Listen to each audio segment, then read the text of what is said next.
Hey, I think we're good. We're just going to get going, and whoever joins us, joins us. So, good evening, everyone. Thank you for joining us, members, for this first go at a virtual Q&A with the Fairlane staff. If I haven't met you in person, I am Giles Simmer. I'm the Development and Marketing Manager here at Fairlane. We're really grateful to all of our members and appreciate you taking the time to join us this evening. As you know, Fairlane is undergoing an extensive restoration project, and we really like being able to share the progress and the stories behind what we're doing. This evening, we'll be answering questions that were submitted in advance by members. We received some really great questions about the house, the gardens, and the restoration process, and we're excited to share some updates with you. Before we begin, I want to mention that we are answering the pre-submitted questions this evening. While it would be super fun to take additional questions, we don't have time for that tonight. If you have anything that you think of while we're chatting, please feel free to send me an email. I'd be happy to send you the answer to that question or see if I can find out the answer. We're going to be rotating through our team of directors, all of whom we have here this evening. So you'll be hearing from Austin, our Director of Historic Resources, Brian, our Director of Operations, Karen, our Director of Gardens and Grounds, and Cody, our Senior Director of Finance and Site Administration. We've structured the conversation so that hopefully you're not hearing from any one of them for too long at one time. We all like to talk about what we do. So hopefully you'll get a variety of perspectives with that. So with that, we're going to get started, and I'm going to turn it over to Ryan. So probably the most asked question and anticipated question of when we're going to be opening to the public. Right now we are targeting spring of 2027. And as you come around the grounds the next year, you will see a lot of things going on. So feel free to ask questions to our GSAs that are walking the grounds. But we are looking forward to spring of 2027 to show off all the hard work that Austin's team has done and Giles's team has put together, and our gardens and ground staff is always doing.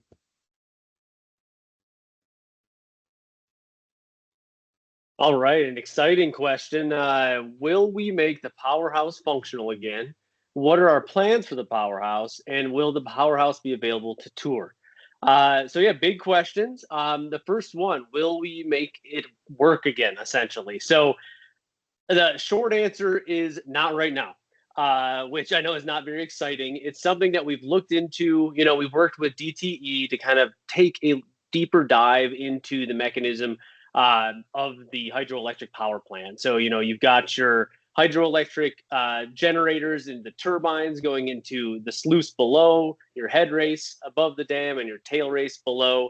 All of that canal, or I guess channel underneath of the building, is just clogged up with sediment, about 110 years worth of sediment.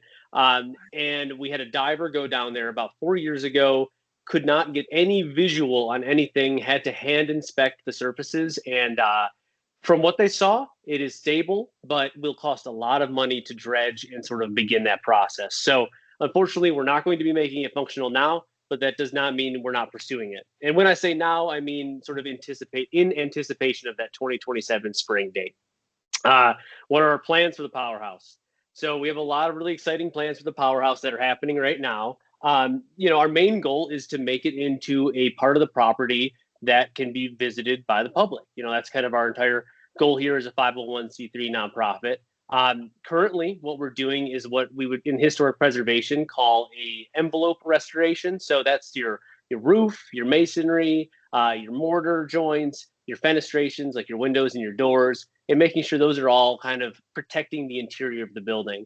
And what's happening as of earlier this week is we're actually moving into many of the key spaces that we see with major interpretive value. So one of which being, of course, Henry Ford's garage.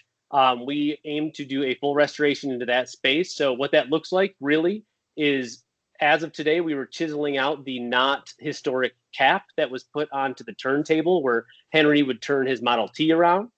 We have ripped out that cap as of today, and the goal is to replace a functioning original turntable in there. Well, not original, aesthetically original turntable to match what was there. We're also going to be doing a full restoration, sort of a la the main house that many of you have seen, where we bring it back to the year 1919. We'll be taking that approach selectively because there's not a lot of evidence, and our goal for the whole powerhouse is to make it more of a visitor hub than anything else. So the room that we are going to be doing that in is the experimental laboratory, which will be really exciting. Henry Ford, did experiments with the X engine up there. He did some watch repair on the other side of that space. We have great evidence, and we're going to bring it back exactly as it looked in 1919. And then the other big component really with this is we're going to be doing a glass addition to the eastern side of the powerhouse. The goal is it'll be sitting on that lower level when you look over the cutting garden parapet wall, and it will allow access into that space. We're creating essentially what you could call a visitor center out of that smaller addition and the garage itself. It'll be connected through a glass hallway that connects the two buildings. And the goal is we give our visitors a place to show up on the daily that is not the main house entrance. As much as we love that main entrance, the wear and tear of moving over those rugs and the beautiful doors and just moving in and out through the porte cochere could cause a lot of damage. So very long answer, but that's kind of what's happening over there, or at least a piece of it. Also, related to this third component of the question, will the powerhouse be available to tour? Yes, it absolutely will be. We're developing that in conjunction with our interpretive planning right now for the main house as well, all going to be coming online in that spring of 2027. The goal is that we sort of have our only real exhibit in the powerhouse space. We're working to use the furniture lab room, which is right outside of the generator room, using that as sort of like our exhibit space for Thomas Edison and Henry Ford's relationship, the history of electricity and hydroelectric power. So right off the bat, we're hoping to have a great exhibit experience and to make the entire space tourable. And the last tidbit I'll throw in there is we are also reactivating the historic elevator. So it will no longer be a hydro-powered elevator, but it will be using a visually identical elevator like cab, and the system will work. So we're very excited about that as well. Sorry, that was a lot.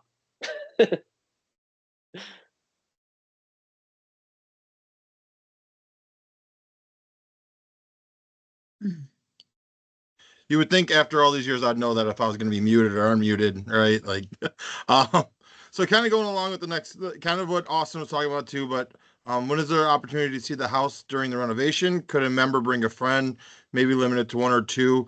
As of right now, our events are going to be geared towards our members.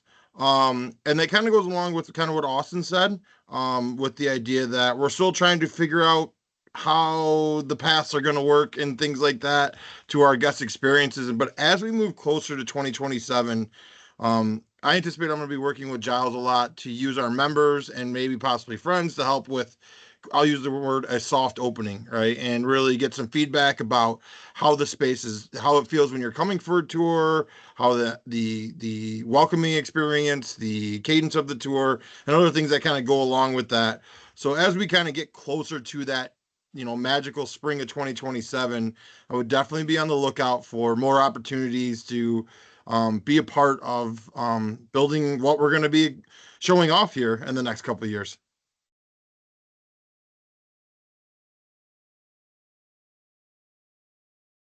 All right, we got another one. So we've been very interested in the field room on the lower level.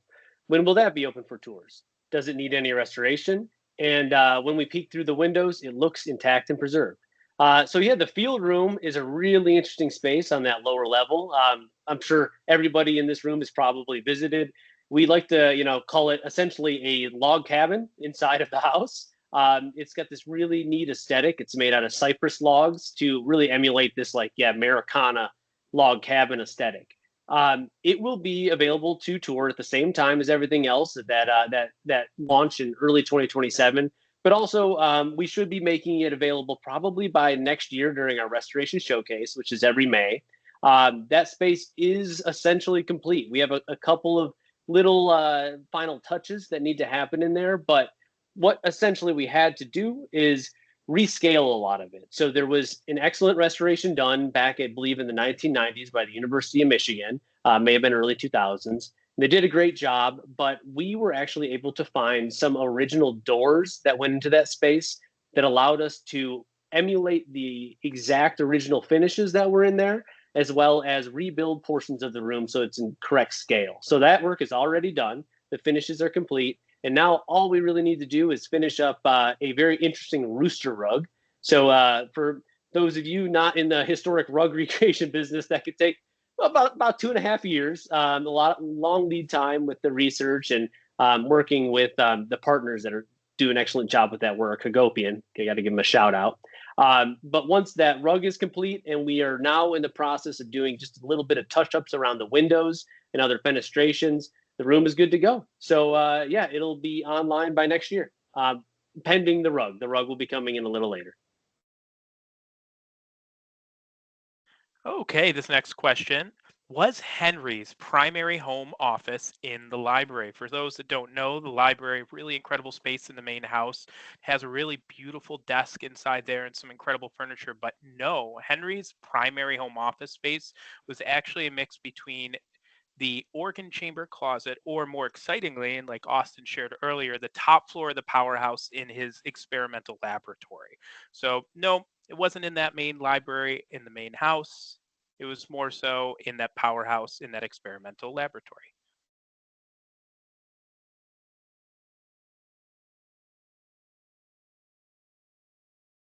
Is the twin bedroom set from the Botsford Inn Edison Suite? You know what? I am not specifically sure if it's from the Edison Suite. Let's see, Botsford Inn Edison Suite. Oh, so the twin bedroom set from our Edison Suite, was it in their version of the Edison Suite? Yes, I believe that is true. So we received multiple, essentially, donations back to the estate from the Anhuts, the owners of the Botsford Inn.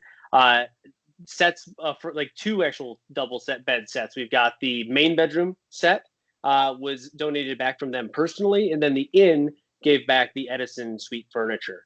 So yes, that is true, and it's actually in incredible condition. We had those restored last year in line with the rest of that space, so they look incredible, and we're just eternally thankful that those objects made it back to us.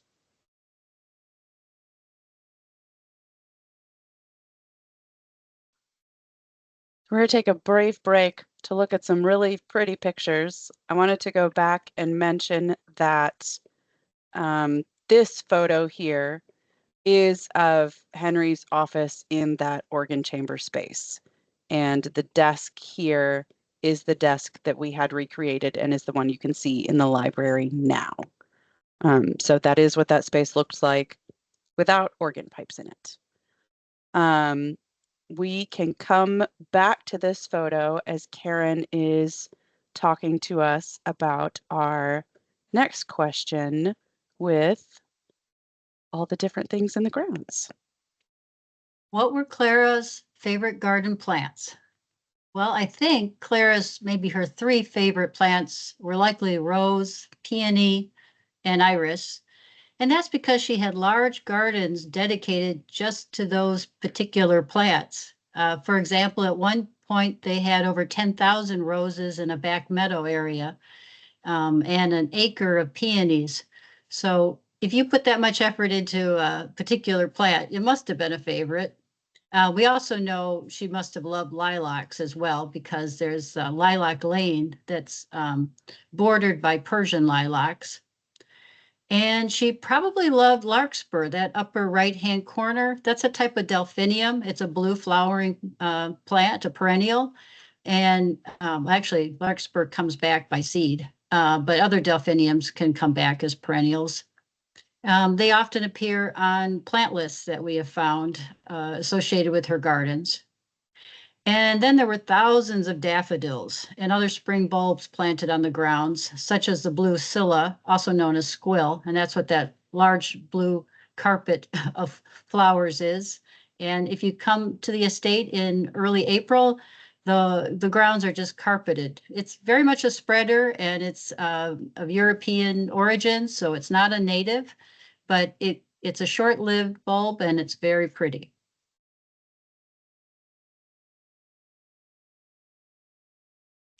So this question reads, I had heard Clara liked going to Maine for some summer getaways. She met some of her friends there, for example, the Firestones. If true, where did she stay? did someone drive her or did she take a train? So if Clara would have visited Maine, she likely would have stayed with her son Edsel, who had a home in Seal Harbor called Skylands. And then a fun little tidbit about Skylands, that home, it's now owned by Martha Stewart. There was an architectural digest spread done on the home with Martha in 2017. And if you're interested in learning more about that space, please let Giles know, and she can get you some information on that and include it in the next member newsletter. Now, for traveling from Michigan over to Maine, Clara likely used either their yacht or a private rail car to get from one location to another. And the photo here, I realized I didn't put any, words about what things are. That is Skylands, and that's a photo from about 1925. Oh,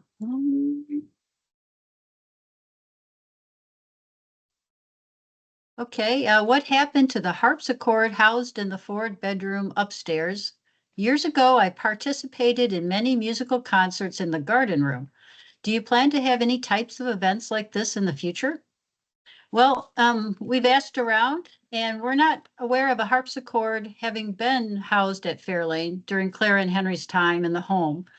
There is a beautiful one-of-a-kind Steinway piano that's in the music room that is original to the home. I don't know if that's possibly what you recall, or maybe temporarily there was a harpsichord brought in for a university event. We just don't know. But we do still host the Fairlane Music Guild, which is in its 53rd season. And the next concert is later this month on March 26th. It's open for purchasing tickets. And the concert will be, I hope I pronounce this correctly, it's with Florella Strings performing. Thank you. Good job. So, with that big house, I'm sure it's a commonly asked question. Did the Fords regularly host overnight guests? I'm sure many of you have heard us use the term the Edison Suite.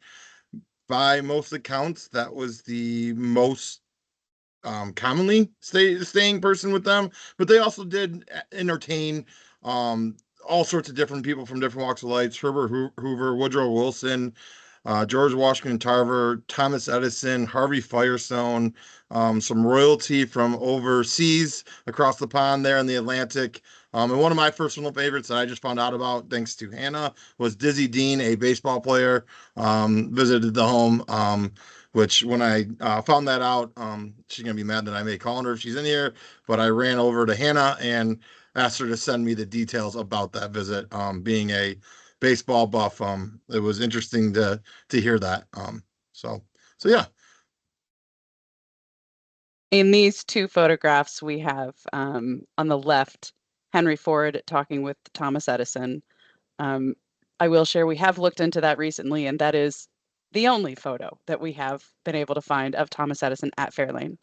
And then on the right is Edsel Ford, on the left, the Prince of Wales, Edward VIII in the middle, and then Henry Ford there on the right, and that is also on the music room terrace. Both photos are there.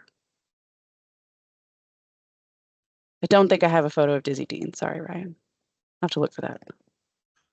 Not a problem. Not a problem. So other than Thomas Edison, what other famous people have stayed at Fairlane? Well, I'll just back up for a minute and just say we believe that Thomas Edison and his second wife, Mina, often visited the Fords at Fairlane. We don't know for sure if they slept in the room that's commonly called now the Edison room or not. There are many guest rooms at Fairlane. So sometimes these things are not, written down to know exactly where somebody slept in the home, but in some cases they are. So many oral history accounts indicate that Edsel and Eleanor's children, the grandchildren of Clara and Henry Ford, were frequent visitors and did stay overnight. The grandchildren's names, for anybody's interested, were Henry Ford II, Benson, Josephine, and William Clay. Additionally, we know from oral histories that Clara's nieces and nephews from her side of the family, the Bryant side, were frequent visitors. I've even heard stories about the nieces using the swimming pool, and they lived nearby. Notably, Clara's brother, Marvin Bryant, is recorded as a resident of Fairlane until his death in 1922 and passed away in the room at the top of the stairs called the Walnut Room. So again, there must have been an illness, and they must have been looking after Marvin during that time.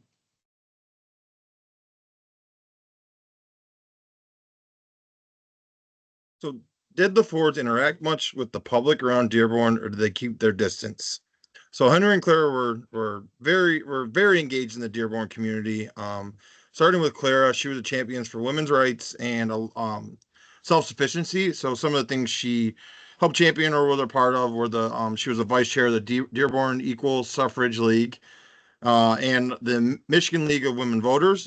She supported organizations that we know today, like Vista Maria, the School of Nursing and Hygiene at the Henry Ford Hospital, and was an advocate for early on for Planned Parenthood. On top of those remarkable things, she was also, as many of you know, a passionate gardener. And sorry, I was and led the Women's National Farm and Garden Association, including during the Great Depression, launching a roadside market to help rural women earn income during that time. She also donated for food weekly to individuals and local institutions. And Henry was more on the engagement and centered on education and innovation.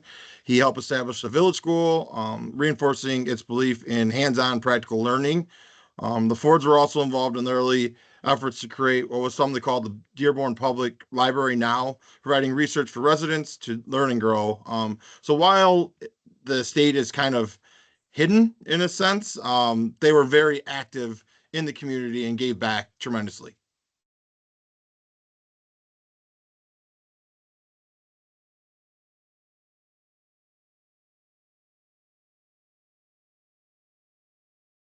All right.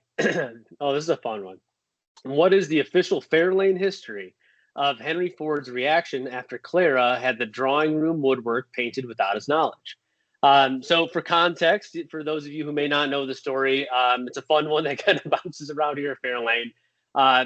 While Henry was out of town in Europe, Clara had a designer come through and sort of modernize the space, which we can't really hold that against her because the day that Fairlane's construction was finished, it was already about 200 years out of style. So, she was just doing a little bit to liven up the space. It was pretty dark back in the day. But it wasn't just what is called the drawing room here in this question, which we call the living room. It was also this room behind me in this image, which was the music room. So these two very large all wood rooms were painted over with this like putty color. Essentially, it's kind of like this dark. It's like a gray with warmer tones to it, which was an interesting choice. But Henry came back, and the story goes that he had discovered that, hey, these rooms are painted now. Whoa. And also a giant pile of paint cans with a bright red color in them setting up right outside of the dining room. So the next target was the dining room, which if anyone remembers the woodwork in there, it is incredibly beautiful and has very ornate carving in it, which would have been a nightmare to strip. I can definitely say from firsthand experience. However, he kind of put the kibosh on it. Apparently, they got into an argument. But the question is, what is the official Fairlane history? This has been tossed around a lot, this story, right? Well, Hannah, our curator who's on the call, I was talking to her earlier today just to make sure my facts were straight. And the one bit of actual documentation we have about this kind of interaction is from their one live-in maid, Rosa Bueller's written account, where she kind of talks about Henry and Clara butting heads over this incident, and that she heard as Henry walked upstairs past her, he muttered to himself, any price for peace, which many of us can relate to, as I have my own house that I'm in right now. But yeah, that is the official history from our perspective, because it's the only thing we can prove. But we do have that. Awesome. Thank you, Austin. So with that, everyone, we have our first virtual member Q&A. I really appreciate all of you joining us and giving this a try. We also truly appreciate your support and engagement for joining us. This was truly a harebrained idea that I had at the end of the year last year, and here we are. We did it. So this restoration is obviously a really long and complex process, but we're really excited that we get to share all of these updates with you. As members, you are truly so important to this process for us in preserving and celebrating Fairlane's history. I hope you'll keep staying connected. Keep an eye on your email. We have a lot of information coming about upcoming events. We have the Fairlane Music Guild at the end of this month. You will also see at the end of this month your first crack at Restoration Showcase tickets. We had a really phenomenal meeting about that earlier today, and I'm excited to get to share all of the different artisans that will hopefully be with us for that day. And that's also where we try and tell you first about the things we can tell you about. If you have any additional follow-up questions from tonight, please let me know. I'm hoping to be able to share this with everyone that wasn't able to join us. And maybe we'll do it again. So thank you again for your support, and we're excited to see you again at Fairlane soon. Thank you all for coordinating. Absolutely. Have a good one. Thanks so much. Thank you.